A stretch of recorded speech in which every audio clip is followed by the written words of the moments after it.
അയ്യപ്പ വിശ്വാസികളുടെ എല്ലാ തരത്തിലുള്ള വിശ്വാസങ്ങളും സംരക്ഷിക്കുന്നതിന് വേണ്ടിയിട്ടാണ് ആഗോള അയ്യപ്പ സംഗമം എന്ന് പറഞ്ഞ് ഒരു വലിയ പരിപാടി സംഘടിപ്പിച്ചത്. ആ പരിപാടിയെക്കുറിച്ചുള്ള കാര്യങ്ങളെല്ലാം പിന്നീട് പലതരത്തിലുള്ള വിമർശനങ്ങളെല്ലാം വന്നു കഴിഞ്ഞിട്ടുണ്ടായിരുന്നു. പക്ഷേ അന്ന് പറഞ്ഞിരുന്ന അയ്യപ്പ വിശ്വാസികളെ സംരക്ഷിക്കുന്നതിന് വേണ്ടി ചെയ്യാൻ കഴിയുന്നതാണെന്ന് പറഞ്ഞ് കുറേ ഒരു നോട്ടീസ് പോലെ ഇറക്കുന്ന ഒരു സാഹചര്യം ഉണ്ടായിരുന്നു. സർക്കാരിൻ്റെ തന്നെ കുറേ കാര്യങ്ങൾ പറഞ്ഞുകൊണ്ട് അയ്യപ്പ വിശ്വാസികൾക്ക് ഇതെല്ലാം ചെയ്തു കൊടുക്കുമെന്ന് പറഞ്ഞിരുന്നു.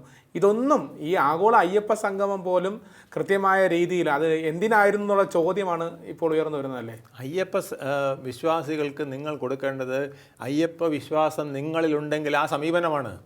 ഇപ്പോൾ കെ ജയകുമാറിന് അവിടെ നിൽക്കുന്ന ഭക്തനെ സംരക്ഷിക്കണമെന്ന് തോന്നുന്നെങ്കിൽ അദ്ദേഹത്തിൻ്റെ ഉള്ളിൽ അയ്യപ്പൻ ഉള്ളതുകൊണ്ടാണ്.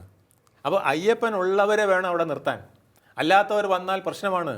നമ്മൾ അയ്യപ്പ സംഗമത്തിന് പോയ ഒരാൾ എന്നോട് പറയുകയാണ്, ഈ ഇപ്പോൾ നടന്ന കെയോസില്ലേ, ഈ കെയോസിന് വേണ്ടി ജേക്കബ് പുന്നൂസ് IPS DGP മുൻ DGP അവിടെ ഒരു ക്ലാസ് എടുക്കുകയാണ്. ഇത് ആദ്യത്തെ മീറ്റിംഗ് കഴിഞ്ഞിട്ട് മുഖ്യമന്ത്രി പോയി കഴിഞ്ഞപ്പോൾ ഇതിനെ 3 സെക്ഷനായിട്ട് തിരിക്കുകയാണ്. അതിലൊരു സെക്ഷൻ എങ്ങനെ നമ്മൾ സുരക്ഷ നടപ്പിലാക്കും, മനസ്സിലായില്ലേ? എല്ലാം വളരെ പ്ലാനിങ്ങോട് കൂടി നടക്കുന്നത്. ഈ കയോസ് നടക്കുന്നതിന് ഏതാനും ആഴ്ചകൾ മുമ്പ് അല്ലെങ്കിൽ 1 മാസം മുമ്പ് നടന്ന കാര്യമായി പറയുന്നത്, 1-2 മാസം മുമ്പ് DGP വന്ന് ക്ലാസ് എടുക്കുകയാണ്, പ്രസൻറ്റേഷൻ സഹിതം.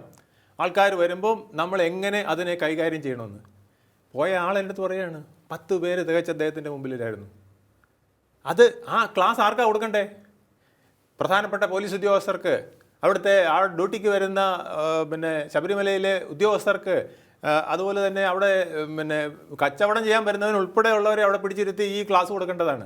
പ്രത്യേകിച്ച് ശബരിമലയിലെ അഡ്മിനിസ്ട്രേറ്റീവ് വർക്ക് ചെയ്യുന്ന ഉദ്യോഗസ്ഥർക്ക് ആരുമില്ലായിരുന്നു. ഇത് കണ്ട ആൾ പറയുകയാണ് എൻ്റെ അടുത്ത്. അവിടെ ക്ലാസ്സിന് അവസാനം പിന്നെ ഇവരെ ഉഴപ്പിയെന്ന് പറഞ്ഞു കുറച്ച് കഴിഞ്ഞപ്പോൾ.